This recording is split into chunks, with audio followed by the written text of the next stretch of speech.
The storm on the narrow sea began before dawn, a drumming roar that beat against the basalt flank of Dragonstone and rattled the stained glass windows of the Tower of the Sun. Visenya Targaryen, seventh of her name since the doom, though the counting books claimed only 5, woke in darkness pierced by violet lightning.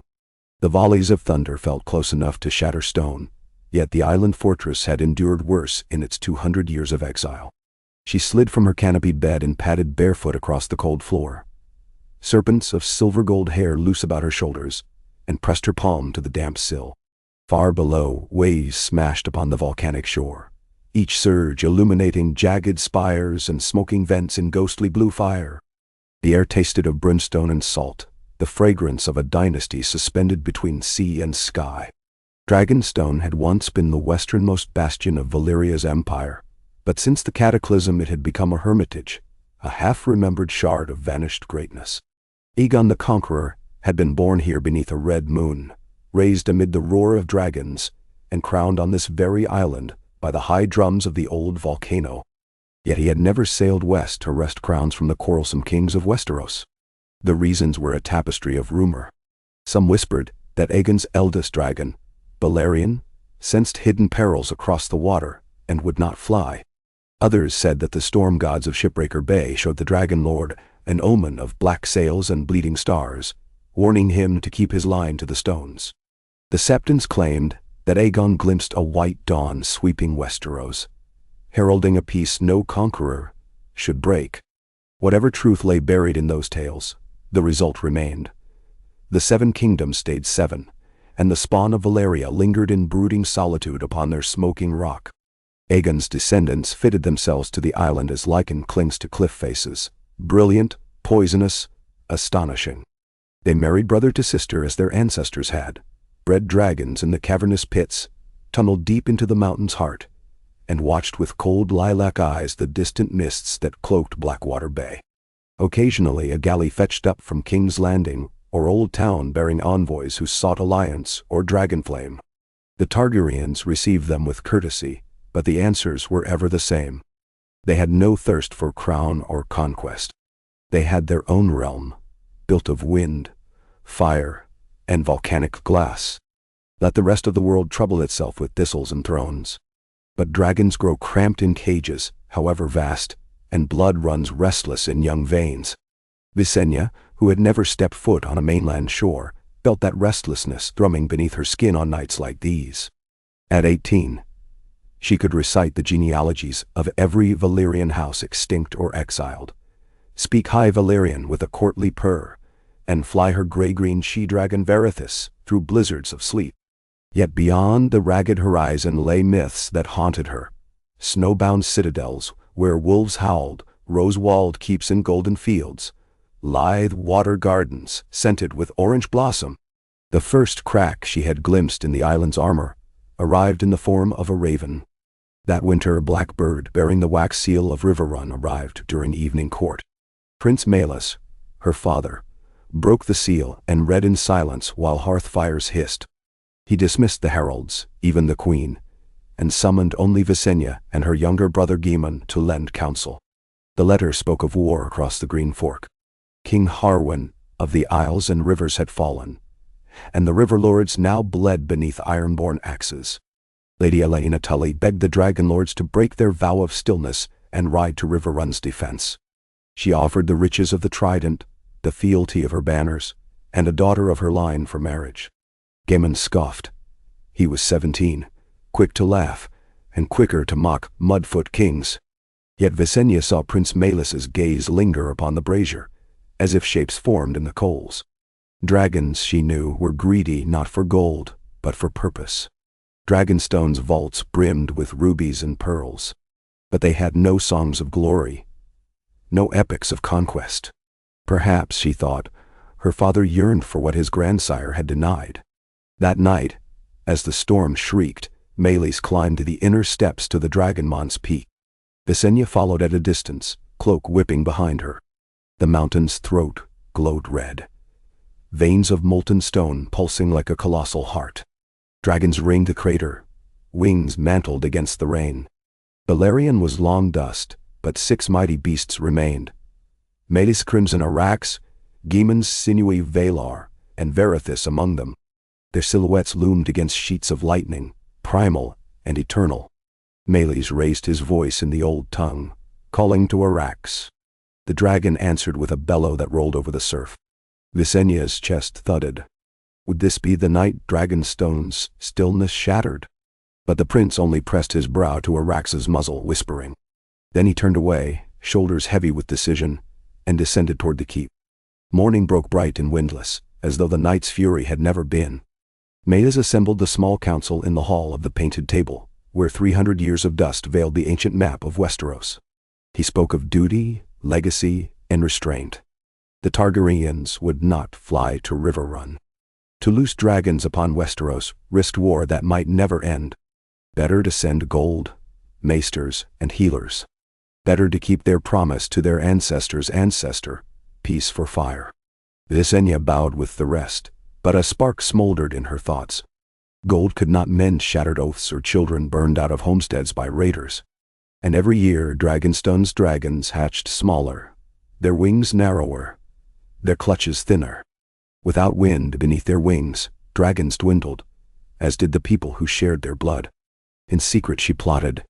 First, she courted the castle's smiths, coaxing them to reforge an old suit of Valyrian steel into lighter plates that would fit her frame. Then she slipped coins to a Lysene captain berthed in the cove, purchasing silence and a berth for 1 gold dragon, more than his vessel was worth. Only her brother Gaemon learned her intent. He cornered her in the rookery, eyes mirror bright. Sister, do you mean to shame our father? He shames himself by letting wolves devour sheep, while dragons doze. All of Westeros will cry defiance. They fear fire. Fear can birth reverence. And if fear breeds armies, Gaemon's fingers trembled on her sleeve. If 5 kings set aside quarrels and come for Dragonstone with fleets and scorpions, then we greet them in the sky. Yet he did not betray her. On a windless dawn, while Melis knelt in the sept, Visenya saddled Verithis in the lower courtyard. The she-dragon's scales shimmered like storm-tossed waves. Gaemon brought her a small ironwood chest, filled with scrolls, Riverland's maps, Tully heraldry, accounts of iron-born strongholds. He pressed it into her hands. Bring back a song worth singing, he said. And do not die before I set ink to parchment. Verithis launched from the cliffs, her wing beats sending geysers of seawater skyward. The sailors on the Lysene galley stared in awe as the dragon banked to the south, slicing above mist that diffused dawn's rose light. Visenya guided her mount across the narrow sea, past the stepstones where mirage islands floated on hot air, over the storm-riven shipbreaker coast, and at last to the wide bronze flood of the Trident. Smoke marred the horizon. Riverrun burned. Iron-borne longships choked the confluence, shields gleaming like damp beetles. The red towers were scorched, defenders clinging to shattered walls. Visenya felt the dragon beneath her pulse with battle hunger. She inhaled the reek of slaughter, heard faint cries carrying on wind, and whispered the single Valyrian word all dragon riders knew. Dracarys. Verithis answered with a jet of jade-tinged flame. Longships burst into pillars of living fire. Raiders hurled themselves into the river, armor hiss, shrinking their flesh. On the ramparts, dying men froze in mid-scream, flesh charred to crust. Visenya circled, flame after flame, carving a ring of ash that severed invaders from retreat. The battle that had raged 2 days ended in the span of a single hour. When the smoke cleared, she landed within Riverrun's charred courtyard. Soldiers knelt, some in prayer, some in terror. Lady Elena Tully, soot black on her cheeks, approached dragging a broken sword. Her blue eyes, fierce as river currents, filled with tears. Your doom and deliverance both, my lady. Visenya dismounted. Her armor steamed, dragonfire heat still pulsing from the plates. She offered her gauntlet. Stand. This day belongs to you. Mendsohn.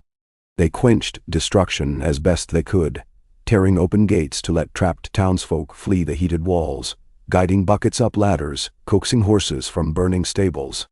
The next dawn, a quiet hush lay over blackened fields. Riverfolk whispered of a silver angel riding emerald flame. News raced along the trident faster than ravens. A dragon had left Dragonstone. The ripples washed over courts and keeps, stirring old dreads. In the Eyrie, Queen Shara of the Vale convened her knights beneath moonstone vaults.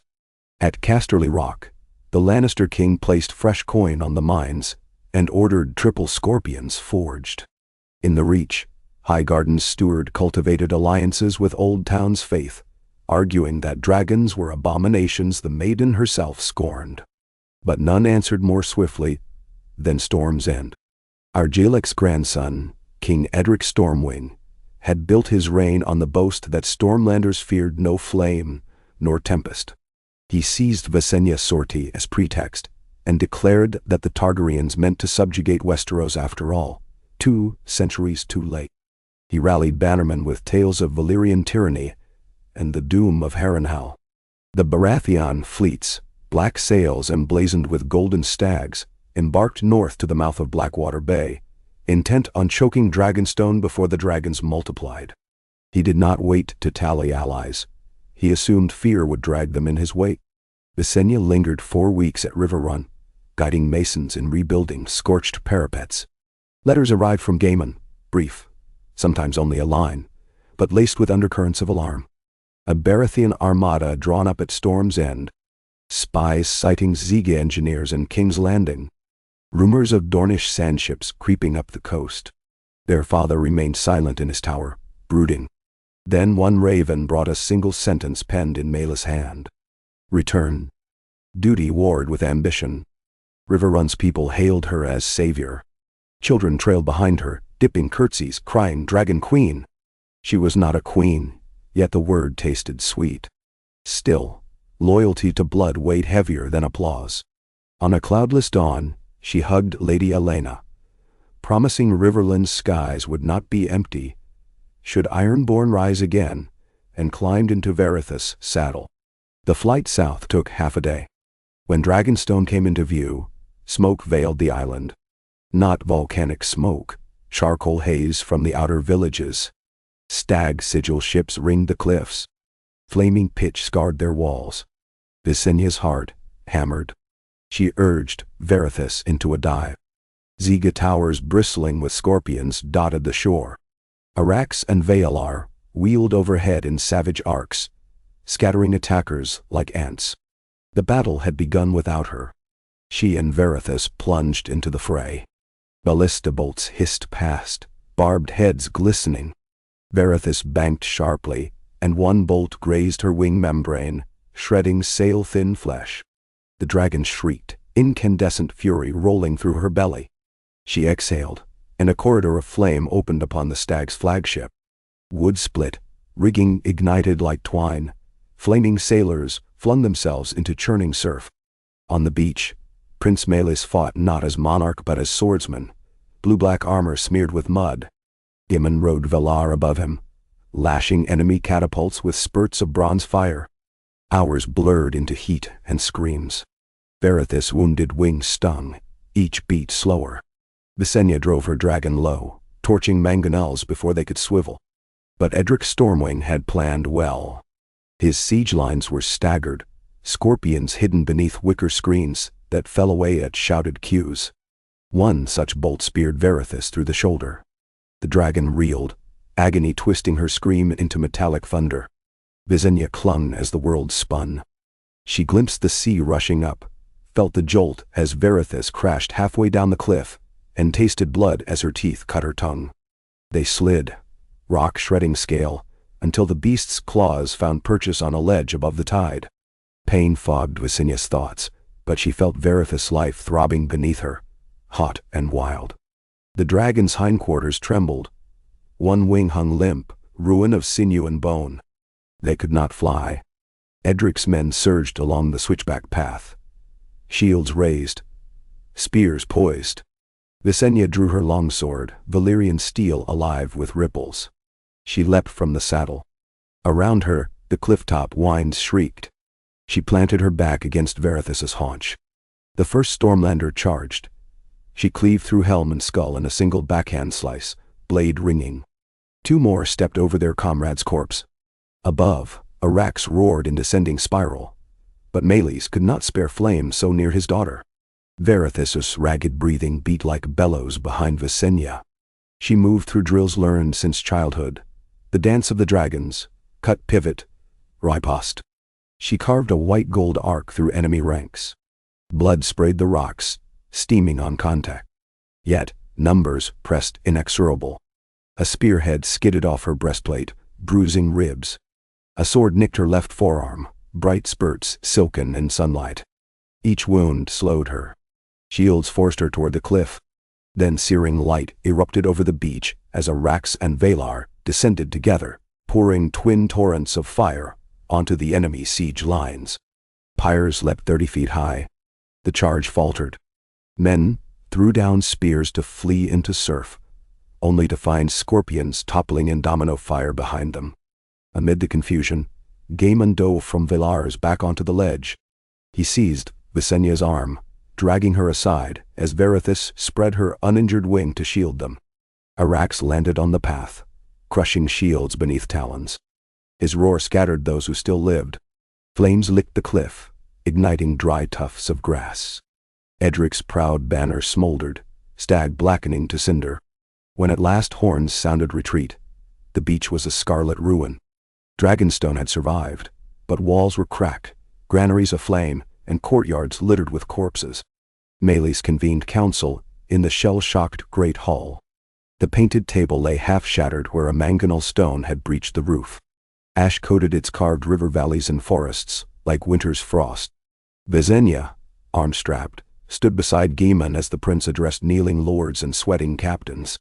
His voice, hoarse from smoke, carried iron. The Targaryens would seek peace no more. Any realm that raised blade against Dragonstone would taste dragonfire. He named Visenya his heir and warden of the narrow sea. Gaemon crowned Prince of Flame.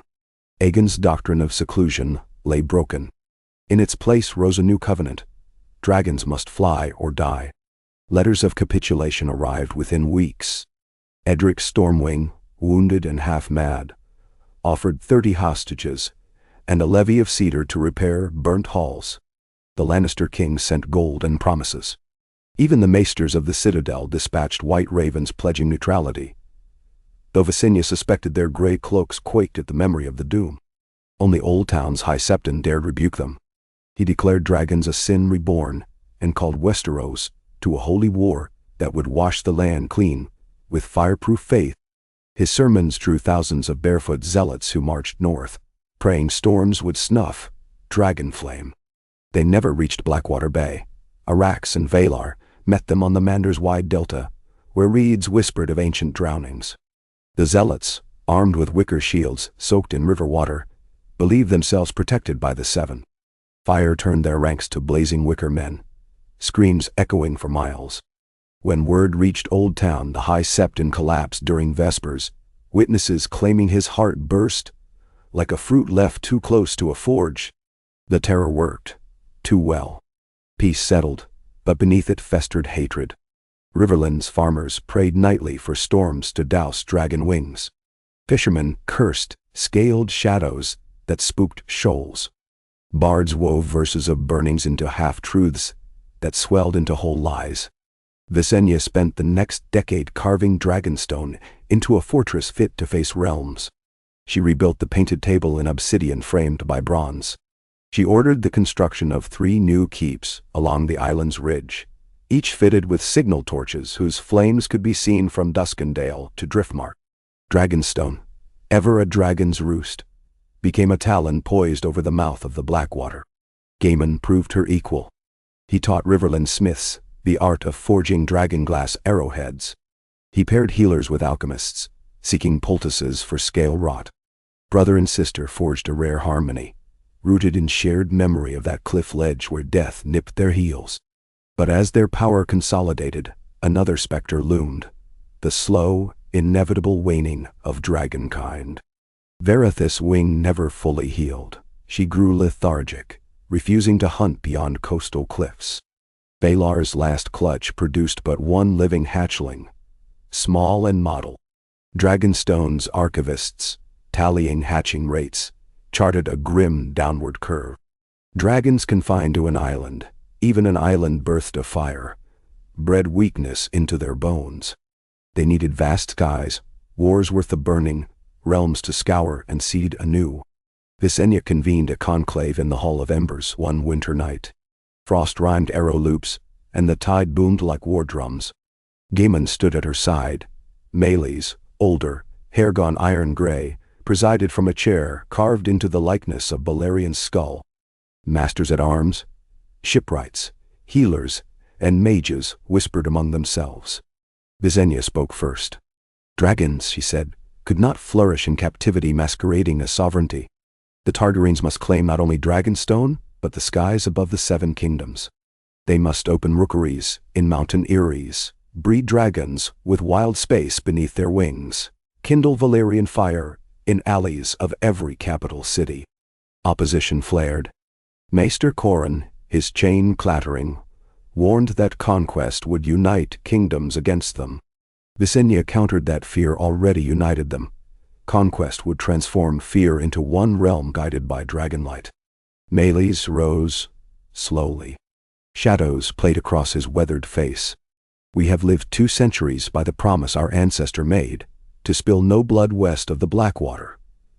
We broke that promise once to defend ourselves and defend the weak, but to break it in pursuit of empire. Empire is not our aim," Visenya replied. "Survival is." Silence. Flames crackled. Snow rattled shutters. Finally, Meles looked to Gaemon. "And you, son? Do you hunger for thrones?" "Memtemsar." Gaemon, ever the heart between fire and frost, met his father's gaze. "I hunger for mornings where dragons fly farther than their own smoke." He placed a hand on Visenya's shoulder. "I stand with my sister." Thus was forged the pact of ash and wing. Dragonstone would no longer wait. They would bring realm after realm beneath the curve of draconic shadow, but as stewards, not tyrants. Laws would remain. Kings could keep crowns as wardens, provided tribute was paid and roads kept open. No temples burned, no small folk slain for sport. Fire would be last argument, not first. And at the heart of it, dragons would soar. Spring unfurled with banners in every harbor. Arax, Valar, Varithus, and 3 smaller dragons lifted from Dragonmont, escorted by a fleet of black-sailed ships bearing the 3-headed sigil. Their first destination was King's Landing, then a thriving port town under the Gardener-crowned kings of the Reach, who had driven the Stormlanders from Blackwater's fertile shores after Edric's defeat. Visenya sighted the city at dusk. Clusters of clay-roofed buildings hugging a high hill where a sept spire glimmered. No red keep yet stood. Smoke from cook fires drifted upward like supplicant hands. She brought Varithus to roost on the hilltop, wings stirring hurricane gusts. Citizens fled. The sept's glass cracked. When city guards marshaled, Gaemon swept low atop Valar, his roar scattering their shield wall. Then the horns wound. Surrender. The Gardener King arrived by river galley under a banner of parley. His crown of vines tilted as he took in the dragons arrayed upon the hill, their bellies glowing sunset gold. He knelt, swore fealty, and offered his daughter as cupbearer until the pact could be proclaimed across all kingdoms. One crown bent led to others. The Lannisters of Casterly Rock, seeing commerce threatened, sent casks of gold and an oath to house dragon garrisons in their mountain eyries. The Riverlords needed only reminders of Riverrun's rescue to recall old gratitude. The North and Dorne held longest.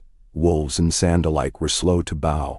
Visenya crossed leagues of evergreen forest to Winterfell. Her arrival sent common folk scurrying like startled hares. But Lord Edric Stark met her in the Godswood beneath red leaves fluttering like bloodied parchment. His wolf crouched silent at his side. "My people remember the long night," he told her. "They trust fire least of all element, for it devours what cold only sleeps." Visenya laid her palm on Heartscale. "Fire can also end night. Ride south with me, Stark, and watch how flames ward the dark." "Nan." He studied her, and something ancient moved in his gray eyes, half suspicion, half yearning. At dawn he pledged friendship, though not fealty. He would watch and judge. Dorne answered differently. Princess Nymeria Martell's descendant. Myria the Copperhead, hardened by sun and salt, scorned dragon flame. She raised a host of spearmen and sent scorpion caravans trundling through sandstone passes. Visenya debated leaving Dorne to its deserts. Dragons preferred fertile lands. Yet Aegon urged decisive union, lest rebellion find root. The first true war of the dragons began beneath a noon so hot the air shimmered. Sandstorm winds ripped at banners, and scorpions loosed iron storms. But Dornish sun baked dragon wings slower than northern hail. Varithis and Valar traversed the Orange Mountains in bounding sweeps, burning horse lines, then rising on thermals before bolts could track them. Arax, elder and heavier, shouldered sunlight like armor, carving trenches of molten glass across desert sands. When the Martell's fortress at Sunspear opened its gates, the copper had melted from Myria's crown, the spikes drooping like wilted thorns. She bent knee, but with flint in her eyes. Thus, after 2 years of calculated flame and diplomacy's iron, all 7 kingdoms knelt, some in awe, some forced by scalded earth, some in wary hope that dragons would prove merciful. The line of Aegon the Conqueror had done in 2 years what their forebear had never dared. They forged a realm. Yet the realm rose on a promise far older than conquest. Visenya's promise to her father amid smoking ruins, that dragons would defend, not despoil. Years passed. Roads straightened. Maesters carried messages on winged horses bred in the fields beneath Dragonstone's shadow. Markets bustled with spices from the Summer Isles, furs from Skagos, citron wood from Dorne. For the first time, sailors could voyage from White Harbor to Old Town without fear of cross-border tariffs or pirate lords, for each port bore the mark of dragon authority. 3 heads intertwined above a legend in High Valyrian, translated by every scribe, beneath wing. One realm. In the 7th year, Maelys slept and did not wake. His bier burned on Dragonmont's slope, releasing his spirit in a tower of crimson sparks that twined with ashen smoke from the volcano. Visenya and Aemon stood side by side as co-rulers beneath night skies alive with silent dragons circling their father's pyre, a dance older than empires. Yet peace, like glass, fractures under unseen pressures. In taverns from Gulltown to the Arbor, voices whispered that dragons devoured grain stores, that Valyrian tongues mocked the Seven, that new levies pressed small folk into bridging ravines for roads that would hasten armies, not commerce. Harsh winters bit the north, and some blamed the forging of the realm, arguing that dragons drew warmth from summer's heart, stealing seasons. Visenya saw signs first in River Run, the city that had crowned her accomplishments. Farmers complained of scorched fields where Varithis' wounded wing beat too low. A weaver's child, bold or foolish, flung a stone that struck the dragon's jaw. No wound, but in the uproar a guard's crossbow misfired, bolt piercing Varithis' neck. It lodged between scales. Blood, black as night fire, flowed. The dragon's scream shattered windows a league away. She lashed her tail, collapsed a granary, and hurled herself skyward, leaving chaos. None died, but dozens were hurt. Visenya sat vigil as Dragonstone's healers poulticed the wound with smoked mar. Varithis' breath wheezed. The island felt suddenly small again, defenses paper-thin. Aemon urged caution, grounding dragons near cities, stricter flight paths. But Visenya knew such leashes fed fear. A plan formed, audacious as any her house had dreamt, to build new dragon strongholds inland where beasts might range without brushing rooftops. To train scorpions not only as weapons, but as shepherds guiding dragonflight. To breed smaller dragons for patrolling roads, leaving the great drakes to skies above mountain and sea. The realm divided, those who saw partnership, and those who saw overlordship. Even Aemon questioned whether man could truly steer dragon nature without breaking it. They argued beneath basalt arches until dawn, words barbed. In the hush that followed, Visenya realized fracture threatened not only kingdom, but kin. She summoned lords from every corner to Dragonstone. Starks cloaked in wolf pelts, shedding northern chill. Martells shining in copper plates hammered new, iron-born captains smelling of brine, Tyrell wardens trailing roses' scent. They gathered in the hall of embers, torches crackling. Dragons slept coiled above rafters, wings rustling like sails. Visenya addressed them not as conqueror, but as steward. She spoke of mistakes, of blood's price, of her wounded dragon, and the injured farmers whose barns she rebuilt. She vowed new laws, dragon flights licensed, compensation funds stocked by Targaryen treasure, ambassador programs teaching towns to read dragon body language. She offered seats for each kingdom on a council of wings, empowered to judge dragon crimes and set penalties. When she finished, silence held. Then the Lord of House Oakhart stood. Words mend little. Trust is forged in deeds. Show us a deed. Visenya strode to Varithis' side. The dragon's wound still wept, tar-dark ichor. She drew her dagger, slit her own palm, and pressed her bleeding hand to the oozing wound. High Valyrian words spilled soft as snowfall. By blood, one flesh. By fire, one path. Varithis shuddered. Heat rose, hot enough to blister air. The wound's edges sizzled, fusing with her blood. When she withdrew her hand, skin fresh sealed, the gash had knitted. A hush radiated outward, like ripples on silent water. No maester's quill had recorded such sorcery since Valyria. In that moment, Lord saw not a tyrant, but a rider-bound body and soul to the creature whose shadow had loomed over their nightmares. The council ratified her reforms. Dragons would not vanish to myth, nor rule as plague, but coexist, perilous, magnificent, restrained by bonds of duty. Seasons wheeled. Visenya bore twin girls, Alix and Diana. They chirped at hatchling dragons like playmates. Daemon wed Alaina Tully's granddaughter, weaving Riverland's blood into dragon lineage. Arax died of age, bones entombed within the mountain, while 3 new drakes slipped from eggs beneath obsidian sands. Yet beyond borders, new storms brewed. Across the summer sea, free cities studied Westeros' transformation with envy and dread. Cohor set smiths to forging dragonbone arrows. Volantis recruited Brightfire priests to prophesy Valyria's rebirth. And in the smoking ruins east of Valyria's peninsula, rumors stirred of wild dragons breeding untamed, larger than memory, eager for skies abandoned by kin. When word reached Dragonstone of a colossal shadow blotting stars above the summer isles, Visenya gazed over moonlit water and felt stirrings of old restlessness. Dragons could not be penned, no more than the tides. Her daughters would grow to fly farther than their mother, perhaps to lands where Valyrian rootstones still pulsed. That night, she penned a letter to the Lord of Winterfell. Darkness moves in the far east, and fire alone may greet it. Let the wolves keep watch in snow's mirror, while the dragons scour smoke's heart. She sealed it with her signet, 3 heads wrought in golden wax, and sent it winging north. Then she saddled Varithis beneath a harvest moon. The dragon's scar gleamed silver where blood and fire had fused. Gaemon met her in the courtyard, eyes both proud and sorrowful. She clasped his hand and whispered, "A sky untraveled is a story unheard." She launched, and the night burst open with beating wings.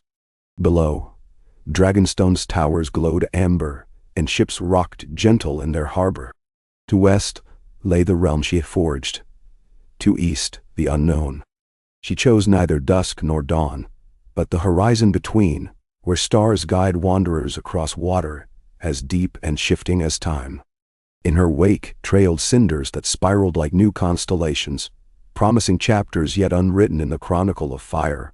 Chapters where dragons soared beyond fear, where kingdoms rose not from conquest alone but from covenant, and where the descendants of Aegon the Conqueror, who once never dared leave their stony cradle, now carried the light of forge and flame into every corner of the world. Visenya crossed the dawn line 3 days out of Westeros, chasing the pale smear of the milk star as it set each night into seas, untouched by chart or story. Without the mainland's temperate breezes, the air tasted wild and mineral, like iron dragged through salt. Varithis' healed wing carried new strength.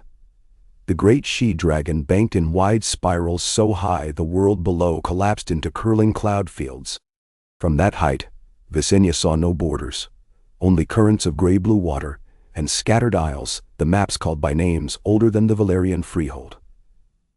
Tarthos, Alkymo, the sighing stones, each a spine of jungle or cliff that vanished beneath morning mist as quickly as it appeared.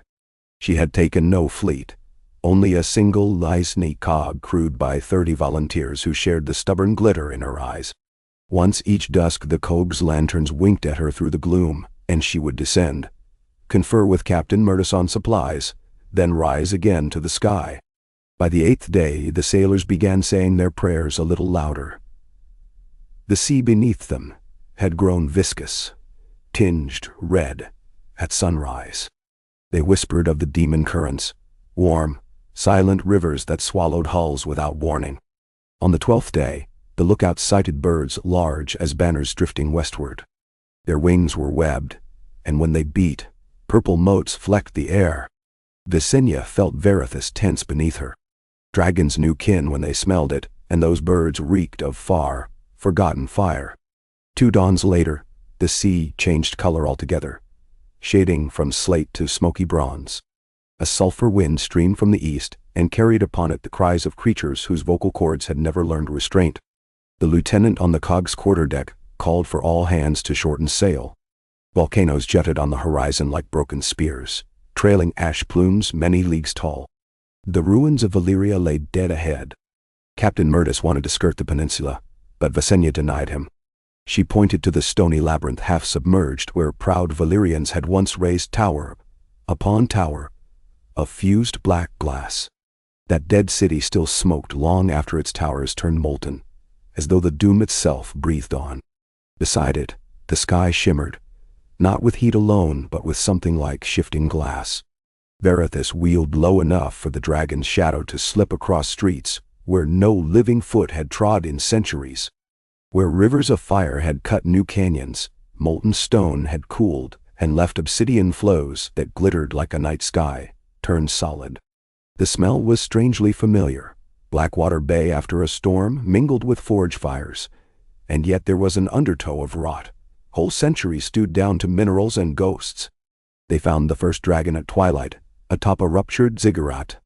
It dwarfed Varithus, an ancient male, the color of rusted brass, wings ragged, eyes luminous as molten silver. He did not flee, nor did he spread wings in challenge. He simply looked at them and exhaled a gust of air that carried sparks as large as coppers. Visenya spoke his presence aloud in high Valyrian. The word meant, "Grandfather." Varithus answered with a warble pitched lower than any call she had voiced. The huge male thumped his tail, cracking stone, as if amused. Then he turned and leapt from the ziggurat, wings unfurling like tarnished satin. The downdraft almost sucked Visenya overboard. For a heartbeat, she feared attack, but the drake rose instead, banking west, toward the setting sun, toward Dragonstone and the realm that had for decades whispered fears of dragon extinction. Visenya watched him dwindle to a mote against ember-stained clouds. In that instant she understood. The last untamed fathers and mothers of dragonkind slept in the ruin of their origin, waiting not for rescue, but for a call strong enough to wake them. Her realm's thin whispers had lured one already. More would follow, for dragons craved sky and story the way mortal hearts yearned for blood. She camped on the largest remaining wharf, its hammered metal pylons half melted. Twice through the night, Varithus left her side, drawn by distant roars that rolled across ruin like thunder. She returned each time unblooded, but ash clung to claws. At dawn, Visenya stood ankle-deep in warm surf and wrote letters in the steaming sand. Each line was a vow. Safe Ares, open skyways, tribute of cattle and gemstone to be laid at arrival sites. She knew dragons could not read, but she believed places could remember promises. When she finished, she carved the 3-headed sigil into a basalt block before the surf licked it clean. On the 6th morning in Valyria, a storm like madness broke. Lightning branched within the ash plumes, striking molten lakes so that glass exploded upward. It drove Varithus and her rider west by necessity. They ascended above the furnace clouds and found a river of cold wind that carried them under stars unseen in Westeros. constellations shaped like fractured swords, twins holding a crystal flame, a wheel half dipped in water. For weeks they followed those alien beacons across seas where even the Carthene spice fleets would not go, until the moons grew full and fell away again. Each evening they saw more wild dragons aloft, reds burnished greens, one pale as bleached bone, though none came close. They fled or observed, as though tasting her resolve from afar. One dusky afternoon, the cog they escorted limped through charred driftwood and found the summer isles burning. Corbraf, the famed perfumer's port, was ash under a pall of black smoke. Villages had been flattened not by war machines, but by convulsions of flame that began in the sky. Witnesses staggered along beaches, clothes in tatters, raving of a white gale that had come shrieking from nowhere, its body larger than any cloud, its breath cold enough to kill a coconut palm in one blast. That contradicted all knowledge. Dragonflame was heat, not cold. Yet the corpses they saw, limbs brittle, skin cracked and pale, bore frigid burns. Verithis bent her neck to sniff them and recoiled with a hiss. Visenya gathered survivors in the wrecked hall of their prince.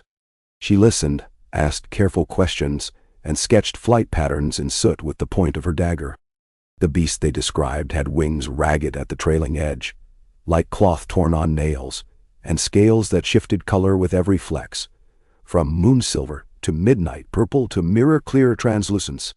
It breathed what felt like winter's heart. Its eyes were milky, blind yet all-seeing. "Not a dragon," the eldest woman whispered. "The last memory of the doom made flesh." Visenya slept but little that night, counting the soft breaths of Verithis at her side. She dreamed of an ocean turned to black glass, across which an army of faceless ice statues marched. Each statue bore the sigil of a house: wolf, lion, trout, but their blood was frost. A single dragon, emerald wounded, tried to set them alight, but its fire hissed to nothing before touching their skin.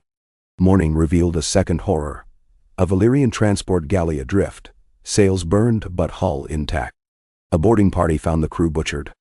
On the mainmast, gouged in crude shapes, was the sigil of Conqueror, black goat rearing, horns dripping blue paint that sludged into the scuppers. Visenya understood the message. In distant Conqueror, smith priests forged blades of promise, and some of their steel was due to be quenched in dragon blood. She ordered Captain Murdis to hide the cog in a coastal cave, bricked with driftwood and pitch, and stay until she returned. She left half her stores, pearl, spice, forged knives, as payment, though the captain refused coin. Then she launched with Verithis alone, angling north-northeast toward the Slavers' Bay trade wind that would carry any predator straight to the island of En-Eth or the summer sea lanes. During that lonely flight, wind shears shredded the last courtly linen from her arms and left her in scaled black leathers mottled white by salt and sun. She felt stripped of ceremony, reduced to the oldest Valyrian truth: rider and mount, sky and breath. Nights she slept strapped to Verithis' neck, trusting the beast's instincts to avoid storms. Days she glided under the dragon's shadow on updrafts so smooth she could forget there was a mother realm at her back, until she saw the sky bruise on the horizon. It was not weather. It was the other. She saw it first as a smear of moving darkness, staining the clouds. As she neared, the smear resolved into crenellated wings far vaster than they should be. Even from miles off, Verithis sensed cold and began to shiver. Not fear exactly, but an ancient recognition that creation had forged more than one kind of fire. Visenya steadied her with murmured Valyrian. The great pale beast turned its head, perceiving them without eyes. A falcon on a rabbit. Its first exhalation struck a storm cloud and froze it. Snow spattered the waves below. Visenya felt the air temperature plunge, ice forming on her pauldrons. She drove Verithis into a climb. The white beast pursued in silence, its wing beats slower, heavier. Lightning cracked between them as hot blood met unnatural cold. Visenya knew dragons. She felt for rhythms: the point after a flame breath when nostrils clogged with smoke, the lurch before a dive. This creature broke all patterns. It did not breathe. Its chest scarcely moved. Its massive wings produced no downdraft buzz. It seemed to push through the air by will alone. She banked, testing its agility. It swung after her on a radius that dwarfed mountains. A chase became a dance. They spiraled over empty ocean until clouds fell away below like a distant plane. Visenya kept Verithus behind the creature's blind side, studying joints. She saw cracks between scales where frost glimmered. There might be vulnerability there, but how to strike? Her longsword would snap if she leapt. Dragonfire turned to steam before reaching its flanks. Then, she remembered Conqueror. The priests claimed their rituals could give steel an echo of living magic. If they thirsted for dragon blood, perhaps they had learned to wound the pale. Maybe this beast had once been ordinary flesh, then changed by the crafts of man. If so, man's craft might undo it. She needed Conqueror's steel. She had none in her kit except she had taken the dagger of her father, forged by Conqueror's ritual early in Melis's reign. The blade was small, but carried an edge that never dulled. It hung now against her breast beneath leathers. She unbuckled the sheath with cold, numbed fingers. The pale dragon drew nearer, tilting as if curious. She slid forward on Verithus' shoulders until wind tore at her braid. She whispered commands, and the she-dragon folded wings, plummeting past the white. At the zenith of the dive they flipped. Verithus belly up, Visenya upside down over open sky. She hurled the dagger directly into the slit between cold scales. Soundless. But the beast bucked as if mountains had crashed. A geyser of vapor shot from the wound, rhymed with bloodless frost. For the first time it shrieked, a note that rattled bone. Verithus thrashed to right herself. The white flailed, unable to twist that massive body to find the attacker. It spiraled, collided with cloud floor, and burst through like a boulder through silk. A cathedral of ice crystals exploded in its wake. Visenya watched until it vanished into haze far below. Exhaustion claimed her. She guided Verithus to a barren outcropping ringed by turquoise water. For 2 days they rested, surviving on gulls. Then came dawn of gull-gray calm, and with it a shape on the horizon. The Lyseni cog, lanterns unshuttered, sails patched. Captain Murdus had ignored her orders. He had followed the only beacon the summer sea now possessed. Her dragon. She boarded. There she learned that in her weeks away the free city of Conqueror had declared a crusade to purify the world of the winged fire. They had allied with the banking priests of Norvos and the last tiger triarchy of Volantis. 10,000 mercenaries in brazen chariots were massing at the gullet between Driftmark and the mainland. Worse, elements in Old Town's faith had recognized the moment. They promised relics able to cool dragonflame, stolen long ago from Valyrian warlocks. A coalition of cold and gold was marching on Westeros. Visenya's first instinct was to wheel home that instant, but she forced herself to weigh wind and distance. Her father and brother had 3 great dragons plus 2 smaller drakes, but the free city's advantage lay in sorcery and powder. She needed allies of equal myth. She needed the wild dragons to choose sides. She turned the cog back toward Valyria. Captain Murdus paled. Half his men mutinied at the thought. She forgave them. They could sail north to Bravos if they chose. She freed them of oath. 12 stayed. Sailors too loyal or too mad to flee. They stripped the cog for speed, pitched the seams, and followed her into the breathing smoke columns of the doom. Inside the ruin, she found the brass patriarch again, roosting upon the broken mouth of a river statue. She landed on a bridge shaped like a frozen wave. No language bound dragon to human, but deeds did. She unrolled a strip of sailcloth painted with the goat of Conqueror and the sigil of the faith militant, beneath which she scrawled the Valyrian rune for death. She raised a torch so the old drake might see. She pointed west. Then she drew her sword and cut her palm, letting blood spatter the cloth. She pressed it to the bridgestone and set it ablaze. The patriarch watched the blood fire pool, lowered his horned head, and roared long, a cry that echoed through basalt canyons. In answer came other roars, dozens, bouncing, multiplying. Whole domes collapsed beneath sudden wing beats. They emerged, dragons of every shade, many scarred, most lean, some half blind, others hale and bright. A flight of 15, then perhaps 30. They circled the patriarch, breathing short plumes that wove a lattice of heat. Visenya remained absolutely still. When the ring tightened, she knelt, the gesture of submission dragons recognized among their own. The patriarch extended a talon the size of a hawser, touched her brow, and left a smear of sooty resin. Visenya's scalp burned. She smelled her own hair singe. The pain meant acceptance. She rose and mounted Verithus. The patriarch lifted first, followed by 2 limping crimson females, then a speckled gray pair. 43 dragons, counting hatchlings clinging to undersides of wings, took flight over smoking sea. The cog followed, tiny beneath the armada. They crossed open water in 12 days. As they neared the stepstones, scouts reported the coalition fleet already inside Blackwater Bay, headed for Dragonstone. A separate column climbed the King's Road under tattered stag banners stolen from Storm's End. And worst, the Pale Dragon, now known among sailors as Icefire, had been seen above Gulltown, its wounds stitched by Conqueror magisters, breath colder than before. Gaiman and Melees had arrayed Dragonstone's eyries with pitch cauldrons and scorpions, but they faced overwhelming numbers. When Visenya's warflight reached Cape Wrath, they saw black smoke curling above the gullet.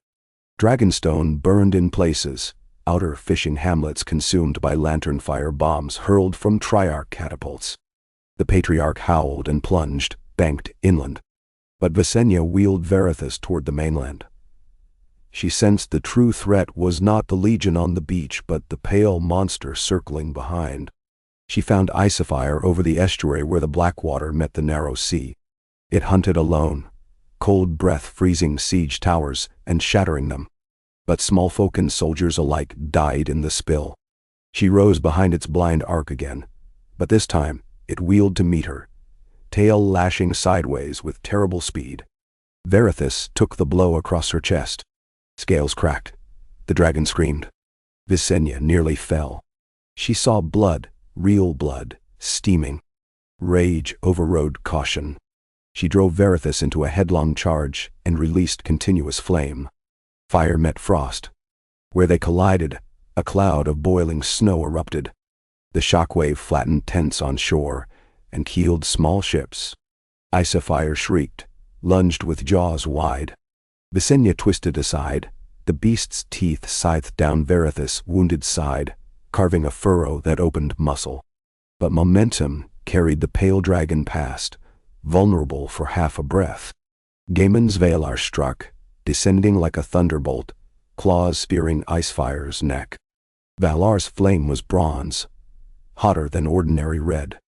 It melted frost hide, exposing black flesh. Icefire thrashed, throwing Valar off. Yet in that instant, the Valyrian patriarch arrived, bronze wings blotting sun. He clamped onto the pale dragon's back. A score of smaller drakes latched onto limbs and wing sails, weighing the beast down. It bellowed, beat wings furiously, but the weight dragged it earthward. They plunged into the Blackwater with a sound like a mountain collapsing. Steam geysered, half a mile high. Water flash froze, then shattered as boiling currents came up from beneath. Silence. Ships rolled on wavelets. Then the water bulged again.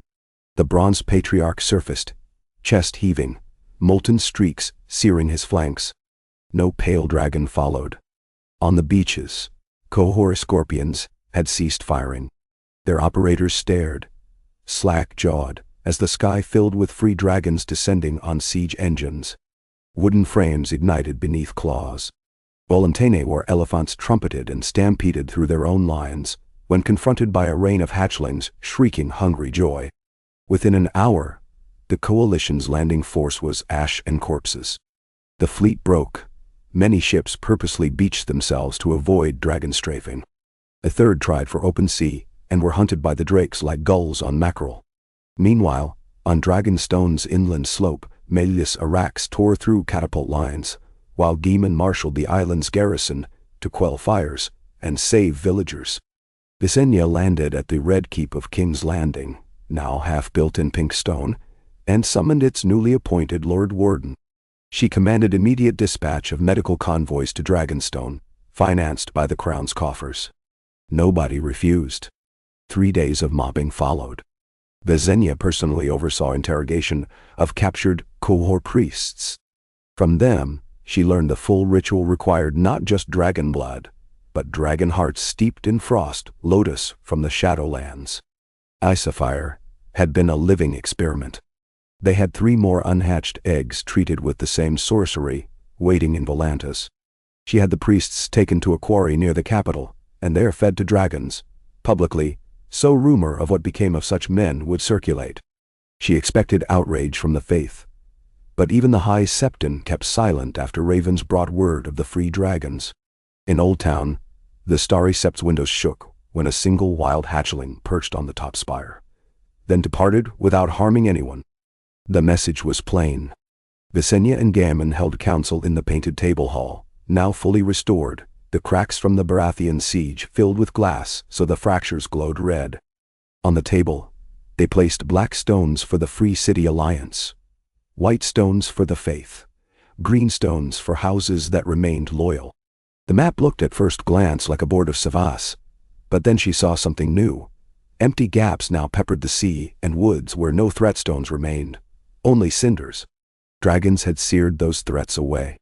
Yet she feared that as soon as the wild drakes returned east, doubt would grow again. So she made her boldest decree. She would not send the wild dragons home. She invited them to stay, to make eyries in the mountains of the moon, in the Red Mountains, on islands along the Sunset Sea. She offered tribute, respect, and distance. To each kingdom, she assigned rangers of the wing, mixed companies of local soldiers and Targaryen dragonkeepers, trained to mediate between beast and village. Dragons that harmed the innocent without provocation would be opposed by wild or royal drakes, keeping a balance of terror among themselves, rather than upon men. Some lords balked. The first to refuse, a black-tide pirate prince on the Iron Islands, woke the next moonrise to find his castle's granaries emptied by a trio of adolescent drakes, who left not flame, but swarmed like jackals. The message landed harder than any royal edict. Fealty arrived shortly. Seasons turned. Maelys died the next winter, a candle flame diminishing rather than snuffed. His funeral pyre united all houses. Northern, Dornish, even envoys from Meereen. They watched dragons old and young circle smoke columns, forming a spiral that climbed into stars. Gaemon ascended as High King of the Unified Seven, with Visenya as Dragon Regent.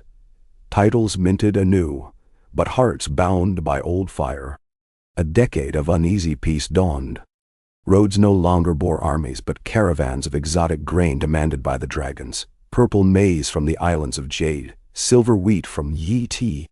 Conqueror rebuilt, its great gates depicting dragons in gold leaf, paying annual reparations in steel lifeblood. Volantis pledged coin and calves. The faith adapted. 7 new orders arose, each a draconic virtue: temperance, guardship, covenant, toning sermons away from condemnation toward coexistence. But scrollmakers still illuminated old tales, reminding that dragons had once burned Harrenhal to cinders. In the 14th year, a comet split the firmament, trailing green flame. The maesters proclaimed it either blessing or warning depending on locale. Visenya watched it nightly from Dragonstone's sea tower, feeling an itch in her bones. One eve she climbed to Vareth's perch. Age had silvered the she-dragon's snout, but her eyes burned undimmed. Visenya pressed her brow to warm scales and felt a pulse, slow but potent. A call, not of war but of wandering. She bid farewell to Gaemon at dawn. Her nieces and nephews, now young riders themselves, tried not to cry as she promised to return. She left them each an heirloom, Targaryen steel, a shard of the obelisk that had marked Aegon's cradle, a feather from the bronze patriarch who still nested near Valyria. Then she and Varethus soared north instead of east, toward the shivering sea, where stories spoke of iced leviathans and aurora that sang. No fleet accompanied her. Only the comet lit her path. She carried little but a flask of Dornish red, 2 maps Gagos whalers had scrawled, and a locket containing her father's ashes. When sunrise came after 6 days of endless twilight, She saw floating ice shelves big as castles, and seals fat as boars lounging like lazy courtiers. Verithus glided silently, snout feathering plumes of warm breath that turned frost to mist. On the 7th day, they encountered a storm wall the color of bruises, tall as mountains, curling upon itself. It was too wide to skirt. Visenya spurred Verithus through breaks in the updraft, and found calm at the eye's heart, an impossible veil of still air where green light rippled below them like water. Rhyming the very center, stood a single spire of ice, whittled by nature into a tower. Upon its crown perched a dragon, no, an echo. Flesh transparent as dawn frost, organs glimmering faintly within. Its wings did not move, it hovered, suspended by currents of magic stronger than wind. It regarded them with eyes like hollow comet tails. Visenya felt no malice, only fathomless age. She realized some dragons were not made of heat or cold, but of something older, old as the sound that sparked creation. She lowered her head in greeting. Verithus roared a note she had never sung before, deep and pure. The ice dragon tilted its head, then spread delicate wings and soared, trailing diamond dust. It passed above them once in silent benediction, before turning north, disappearing into storm veils. Visenya understood the omen. Horizons recede when chased. Dragons and humankind alike must keep flying, keep imagining shapes beyond the map. She and Verithus left the storm and followed dawn southward. Somewhere below, kingdoms waited with fresh intrigues. Hatchlings would test the limits of flame, and the balance of wing and realm would wobble, tilt, then steady again under guiding hands. She returned on the cusp of autumn to find new banners rippling across Dragonstone's harbor, blue crabs of Crabclaw Point, evening stars of House Dane, even the kraken of a reconciled Lordsport. They had arrived for her daughter's wedding tourneys, 2 celebrations postponed until she came home. She landed, hair stiff with salt in eyes, alight with unseen aurora. Gaemon greeted her on the quay. He looked older, silver in his beard, but his smile remained the boyish curve she remembered from Smoky River Run. That night, beneath lantern-lit cloisters, she told her tales. The court listened, maesters scribbled, bards already tuned lutes for ballads. Yet as she spoke, she watched the younger faces, her daughters, their betrothed, squires and stable hands, listening not for history, but for hints of where to push next. She saw longing there, restless as dragon wings. When the candles guttered and guests drifted to bed, she and Gaemon climbed the tower made from Balerian's bones. From there, Dragonstone lay quilted in moonlight, and around it, on distant headlands, shimmered watchfires tended by men and women who once would have called her monster. She said, "We have bought decades, perhaps lifetimes, of accord, but one day even this will press too tight." Gaemon placed an arm around her shoulders. "Then another of our blood will ride farther still." Visenya closed her eyes and felt the world hum. Volcanoes, frost cliffs, desert blossoms, rivers born of comet tears. All part of a weave dragons flew above. All held by silent promises clawed into stone, rebuilt when cracked, sung when forgotten. She saw her realm as a necklace of fires draped upon a darkened earth. Each flame a chance at wonder or ruin. But she trusted the line she had melted into Verithus' hide years ago. By blood, one flesh. By fire, one path. It had carried her from siege to unknown skies and back, and it would carry the children of Aegon's line long after her own bones joined the mountain's roar. Below, dawn's first ember touched the sea, setting every wave alight. Far overhead wings beat, some scaled emerald, some bronze, some smoky quartz. They wheeled not in formation, but in exuberant freedom. And higher still, invisible and brightening blue, circled shapes woven of vapor and memory, the promise that when dragons and mortals stitched their fates together, no story ever truly ended, it only sought the next horizon. A hush had settled over Dragonstone in the months following Visenya's northern pilgrimage. The kind of hush that gathers between heartbeats when a body has run too far and must listen to itself breathe. Summer lingered, but not the rowdy, boisterous summer that called fisherfolk to naked revel on black sand beaches. This was a second, thoughtful summer. A season that smelled of salt drying on castle stones and sweetgrass blown across quiet courts. Every dawn slipped up over the narrow sea like a shy lover. Shy because it feared to wake a household exhausted by the celebrations of Aelix and Daena's betrothals. Yet peace, Visenya knew, was never still. Peace moved about in disguise, rearranging boundary stones in men's imaginations, loosening one oath even as it cinched another tighter. She had taught her daughters to read those shifting patterns the way a dragon casts its nostrils wide to catch the faintest smoke of prey. Now, seated in the high solar with dusk bruising the windows, she watched Aelix and Daena duel across a sand circle's board.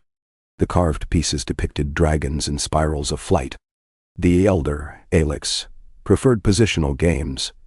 She tightened invisibly until her sister's breath caught in an invisible noose. Daena countered by sacrificing strength for motion. Loose, dancing feints that looked foolhardy until the moment they all snapped shut in a single coup. Tonight their match reflected something deeper. Aelix had come home from her tour of the Riverlands with a cadre of hedge knights, who sang her praises in every inn.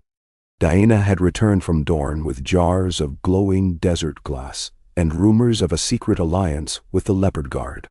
Both sisters smiled above the board, but their lilac eyes glittered with currents neither would admit aloud. The unspoken question sat between them like a third player. Which of them would be heir to the heir? Visenya let the game play out, while she nursed her wine and studied the map scrolls sent from the Citadel. For half a year, those gray-cloaked scholars had scoured the world's shorelines for signs of fresh dragon nesting grounds. The newest report was a revelation. A clutch of 3 unclaimed eggs found in a cave above the shivering sea, frost-rimed yet warm within, proof that the ice dragon's lineage had not ended with Icefire's fall. The maesters urged caution. To harness such spawn risked birthing a second Icefire. But Visenya's pulse leapt. A kingdom that guarded both flame and frost would stand astride creation itself. A shout from the sand circle's board drew her eye. Daena had sprung the trap first. Aelix, lips pressed thin, tipped her king piece onto its back. A quiet concession. The moment felt deeper than an ordinary loss. Bitterness quivered in the air like tension before a quarrel looses.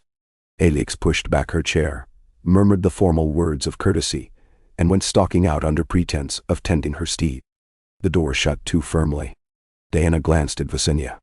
"I did not gloat." "No," Visenya answered, rolling the scroll. "But you let her see that you could have. That is almost worse. Would you have me play poorly?" "Never play poorly," Visenya said, rising.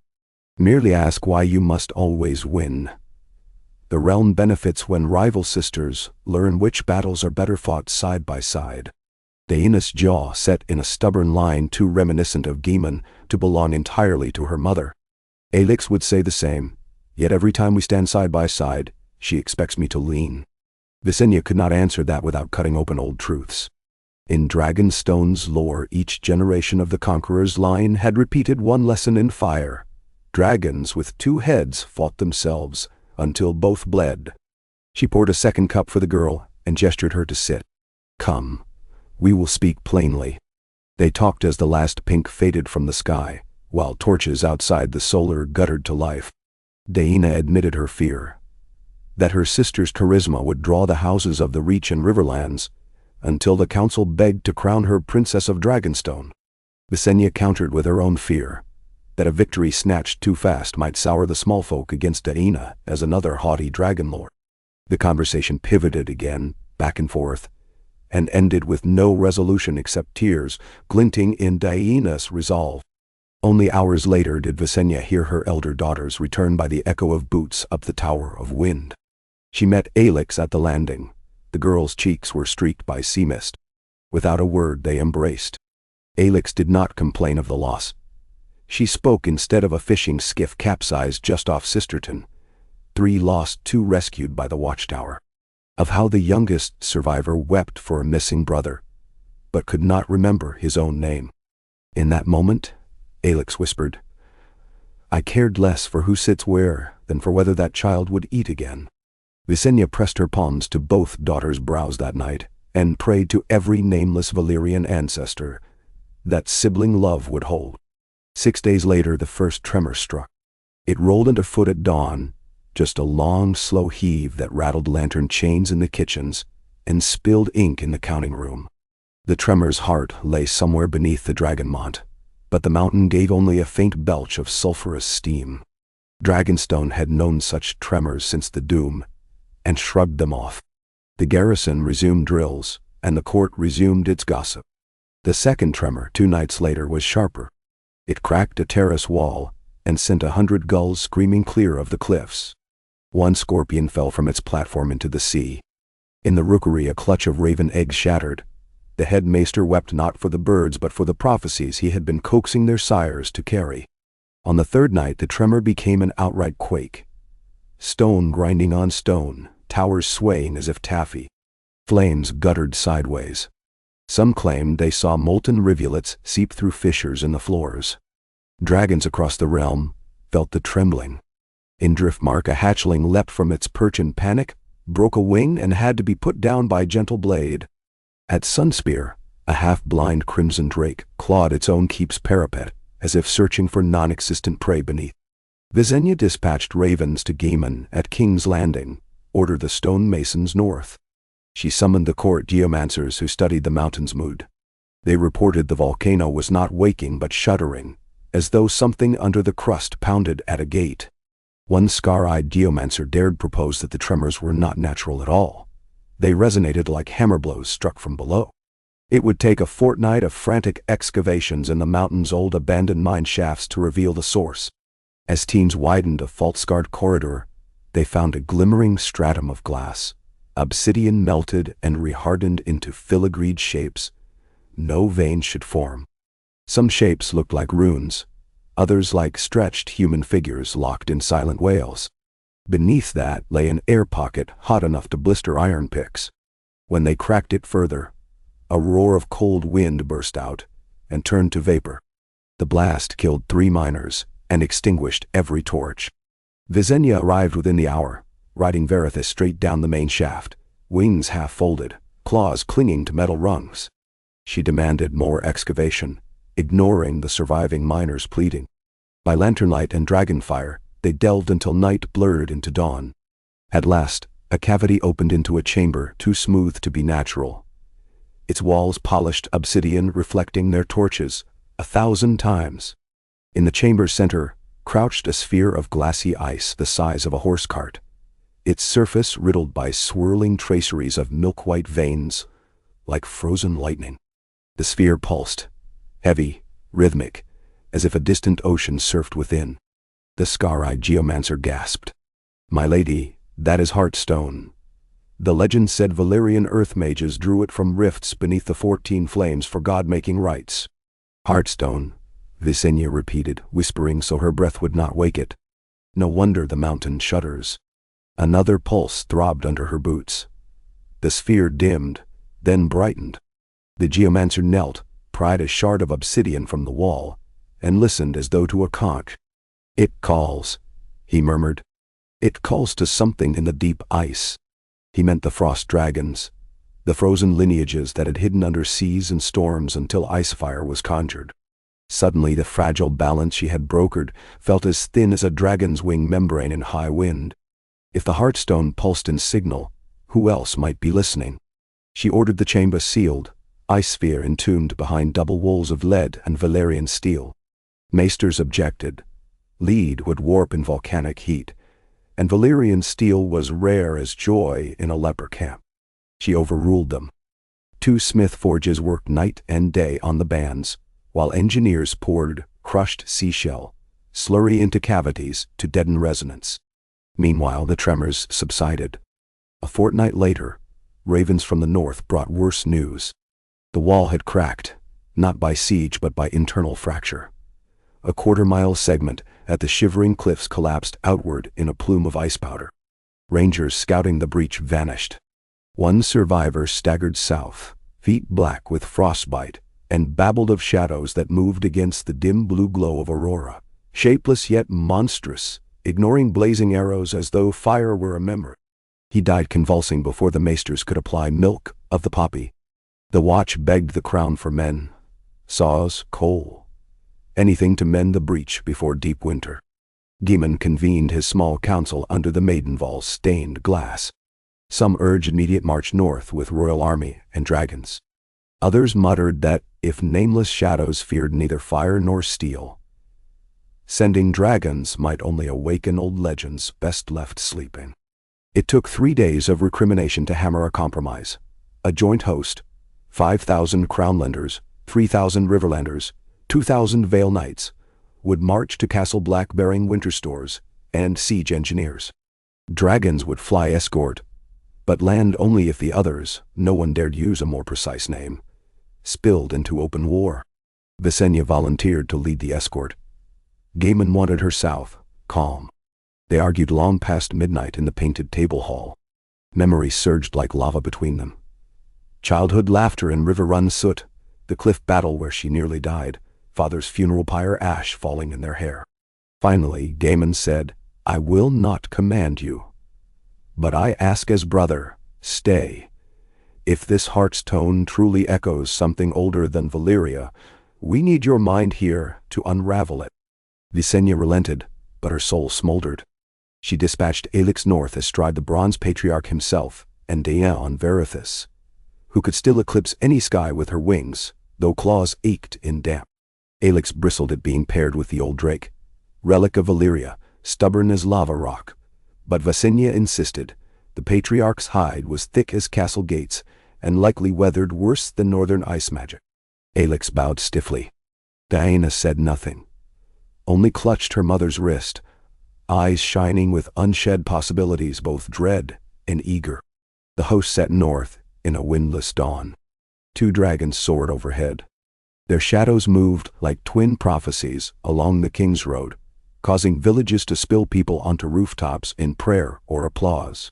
Visenya watched from Dragonstone's highest parapet until they vanished into haze, wondering which prayer would be answered. In the days that followed, she devoted herself to the Heartstone. She studied old Valyrian tablets, coaxed cryptic truths from a half-mad mage who once survived drinking molten silver.